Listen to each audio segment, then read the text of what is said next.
All right, you know who my next guest is, Youssef Zalal, and he will step back into the octagon this Saturday at UFC Vegas 18. Youssef, how are you? How are you? I'm good. It's good to talk to you again, and it's been a little while since we've seen you compete inside of the octagon. We got to go all the way back to October when you went all the way over to Abu Dhabi, which I got to ask about that flight. It really looks like Dana White has you guys on Air Force One, traveling in style. Tell me what that whole experience was like. I know the result isn't what you wanted, but just what are you going to remember from that whole trip? The flight was pretty nice actually. The flight going there, I think I was like in business class, but coming back it was first class. So that was a whole different thing. But yeah, man, definitely the flight is one of the best experience I had in Abu Dhabi and memories I remember. Yeah, I don't like long flights. Like I've done the red eye from LA to Boston and back a bunch, but to be on a plane for north of 15 hours, I don't know how long it was for you, but did you just try and sleep? Like what did you do to distract yourself while you're on that long trip? There was like I don't know, 16 hours straight, and that was like that was very hard for me going there. But going back, it was easy. Going back, it was like I was being, a fat kid, just eating all the food and all that, and I'm passing out. But going there, it was hard. It was hard. Now, obviously, the fight didn't go your way. You had that unanimous decision loss to Topuria. What's the takeaway from this one? How are you going to move forward and fix any mistakes that you feel you had in that fight? It's long gone.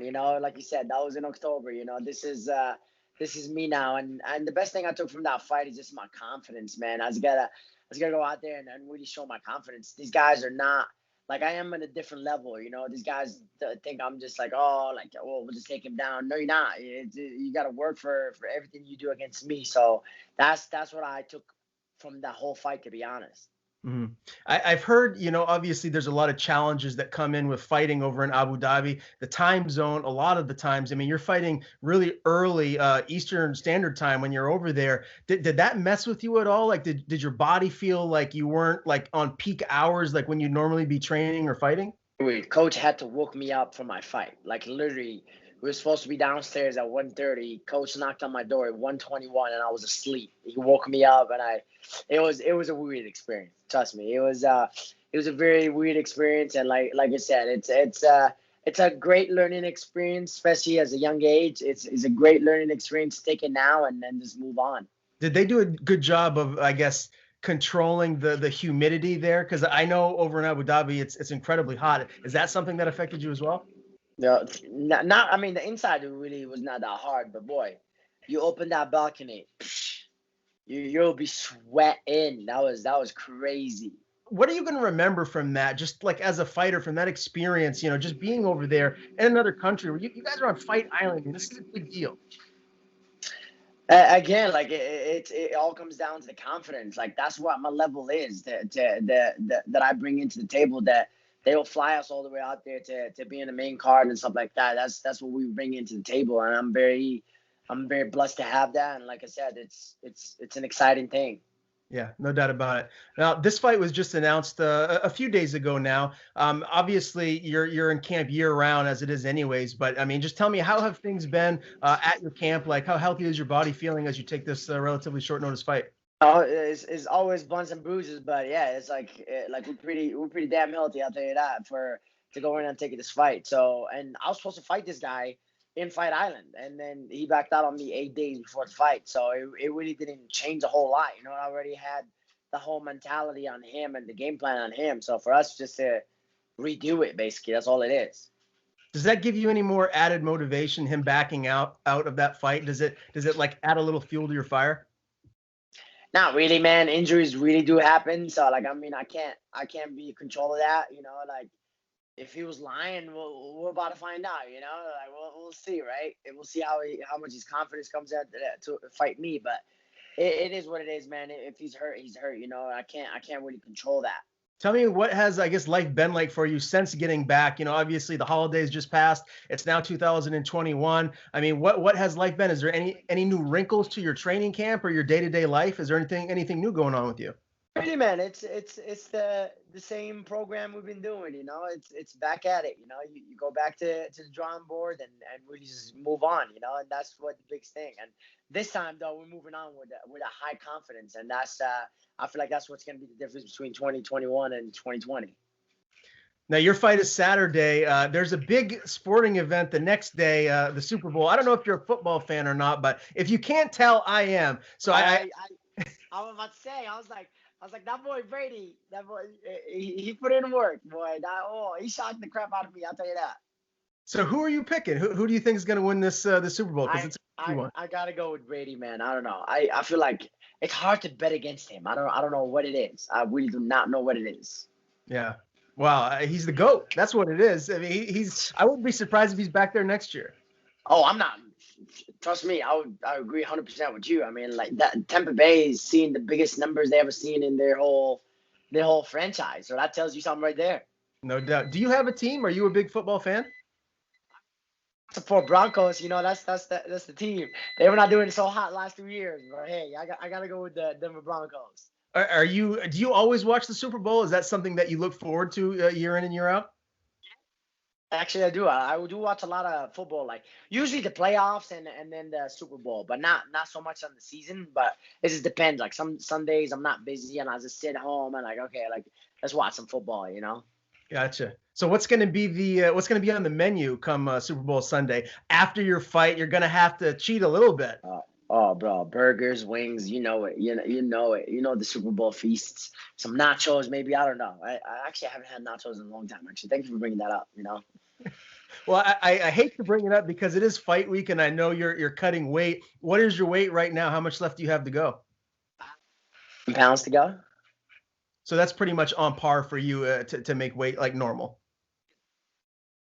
Okay. All right. Well, I got to ask you too, just about this 145-pound division. Max Holloway put on a performance for the ages, beating Calvin Kattar. When you look at someone like that, the former champion Max Holloway, like how excited does that get you for being in this featherweight division, which a lot of people feel like very well could be the best division right now in the UFC? It excites the crap out of me. I'll tell you that. Like to kind of really see that and see that like everybody keeps asking me who's your favorite fighter. I was like, it's Max Holloway. Like I watch him every time, and then like you can check my last year's interview and 2 years ago. I said this Max Holloway is my favorite fighter, and really that kind of really excites me to see that and that performance, and really just gives you a cool motivation, to go in there and be like, damn, this is what this division is all about, and this is what the level I need to bring. Do you think he won that second fight against Volkanovski? I did. I thought he won. It was close, but yeah, I think so too. And so who do you think is going to win the upcoming title fight between Ortega and Volkanovski? Go with Ortega. I feel like Ortega has been the dark horse, but I feel like against Max Holloway it was a different style, obviously, but I don't think he's like stylishly matchup between him and Alex. He has a good chance. Yeah, I'm looking forward to that one. When you look at the higher ups there, like the champion and the guys in the top five, like how far do you feel like you are from being right there with those guys and being a top 10, top 5 featherweight in the UFC? I mean, it can change quick, especially with the UFC now. It's like you can fight a top 10 in a short notice so quick, and then they'd be like, oh, yeah, you're in the top 10 already, So, and then all of a sudden you're fighting for the belt. So, yeah, I mean, for me, really, all I care about is like my experience and my improvement, and then really just move on from there. And because I'm young, man, I'm 24. Like, so we'll take our time. We don't have to rush anything, Well, let's talk about this matchup. Seung Woo Choi, I'm not sure I pronounced that right, but he's 8-3. He's 1-2 in the UFC. He's coming off a unanimous decision victory over Suman Mkhitaryan. Prior to that, he had some losses to Gavin Tucker and Movsar Evloev, which is no shame there. A couple of tough opponents. When you look at this matchup stylistically, what kind of a fight do you think we're going to see come Saturday night?